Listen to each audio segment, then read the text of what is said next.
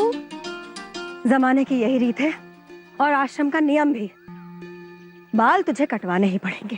पर सबके बाल थोड़ी ना कटे हैं, देखो उनके बाल कितने लंबे हैं।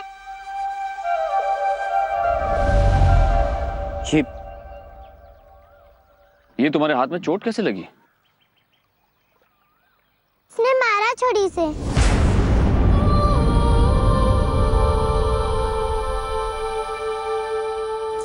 बाबू इसको बोलो ना कि चाहे तो और मार ले पर बाल ना काटे। क्या किया आपने? इस बच्ची को इतनी बेरहमी से मारा आपने? जानना नहीं चाहेंगे कि इस बच्ची ने क्या किया? अपमान किया अन्न का, गुरुजनों का, देवी देवताओं का, शास्त्रों का। अरे ये बच्ची क्या अपमान करेगी किसी का? चलिए गलती हो भी गई तो उसकी इतनी कड़ी सजा देंगे आप? लेक्चर देना बहुत आसान है साहब, लेकिन आश्रम में अनुशासन बनाए रखने के लिए हमें नियम कानून का पालन करना पड़ता है। नहीं तो एक की देखा देखी सबके सब बदल जाएंगी, बिगड़ जाएंगी। इसमें बिगड़ने वाली क्या बात है? किसी का अपमान थोड़ा ना किया है हमने, सिर्फ यही तो बोला कि हमने भीख का भात नहीं खाना। नहीं खाएगी तो भूखी मरेगी क्या? देखिए ये ना समझ सही, आप तो समझदार है ना। अगर बाल नहीं कटवाना चाहती तो रहने दीजिए ना, जबरदस्ती इसके बाल क्यों कटवाना चाहती? मैंने कहा ना कि सबके लिए नियम एक बराबर हैं। बाल तो इसे कटवाने पड़ेंगे बस।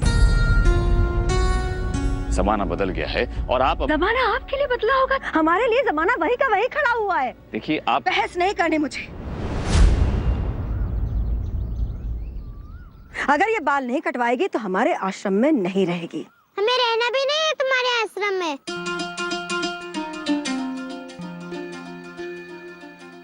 तो कहाँ जाएगी? घर तो रहा नहीं तेरा। घर नहीं तो क्या, पापा कहते थे दुनिया बहुत बड़ी है।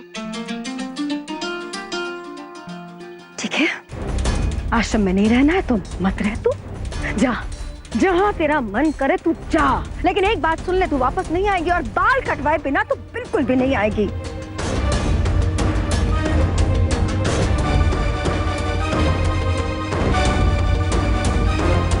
चलिए सब।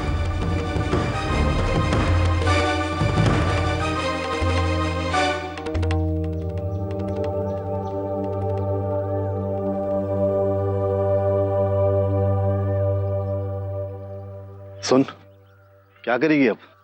कहाँ जाएगी? पता नहीं।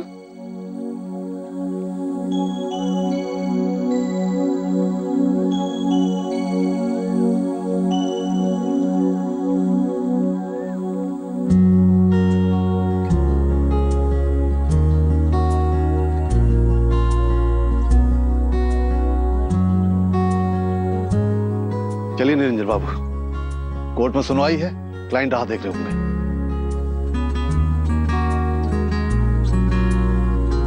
पापा कहते थे दुनिया बहुत बड़ी है।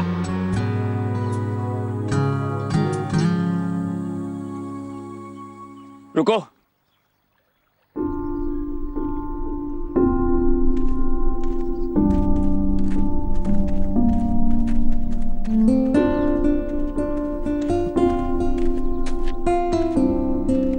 तुम्हारे पापा सही कहते थे,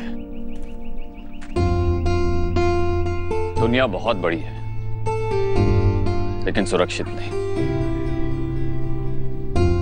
मेरे घर चलोगी? निरंजन बाबू, ये क्या कह रहे हैं आप?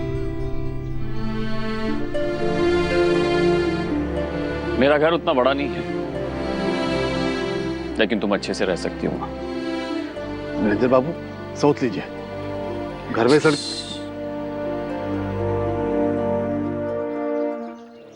हमरे बाल तो नहीं कटवाओगे ना?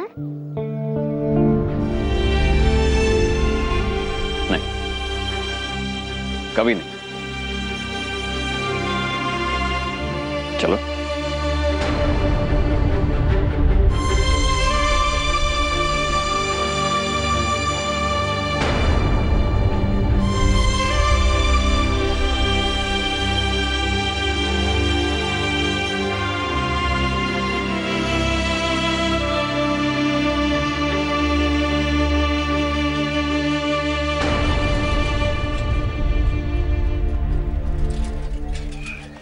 अब भी समय है, सोच लीजिए फिर से, घर में तमाशा खड़ा हो जाएगा। मेरी मानिए, हम ना इसे फिर से आश्रम में छोड़ाते हैं, वो लोग निपट लेंगे आपस में। बच्ची के हाथ में चोट नहीं देखी आपने? मारा है उन लोगों ने उसे, और आप कहते हैं उसे वहीं छोड़ा है। जब तक कोई ढंग का ठिकाना नहीं मिल जाता, ये बच्ची हमारे घर रहेगी। जो होगा देखा जाएगा। इसे सड़क पर नहीं छोड़ सकता मैं।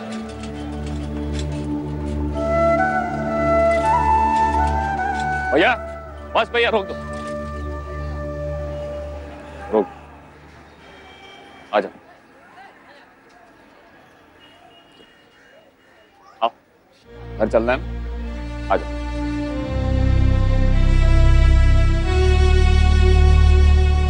बस यहाँ गली में आ जाओ।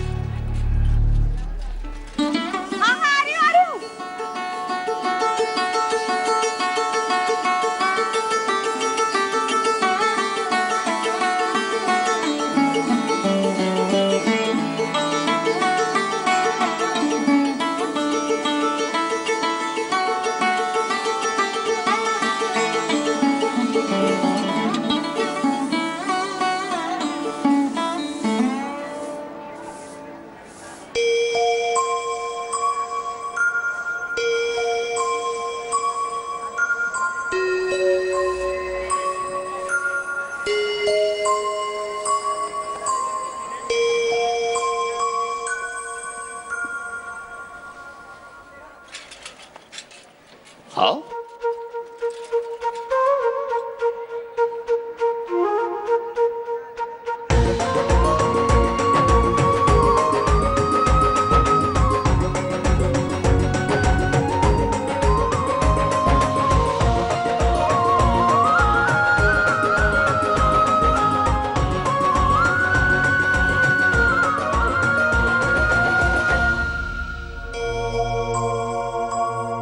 इतनी छोटी सी गली में इतना बड़ा महल।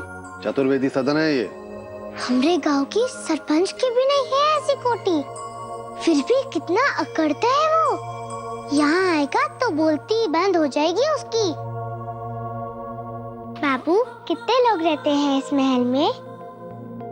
मैं, मेरी पत्नी, हमारे 2 बेटे, मेरी माताजी, महाराज जी।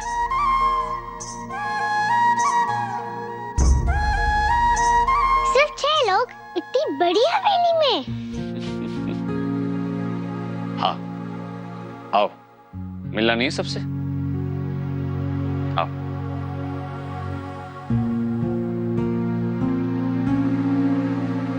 काम के ना काज के, दुश्मन अनाज के। पूरे बनारस शहर में एक कन्या नहीं खोज पाए तुम लोग।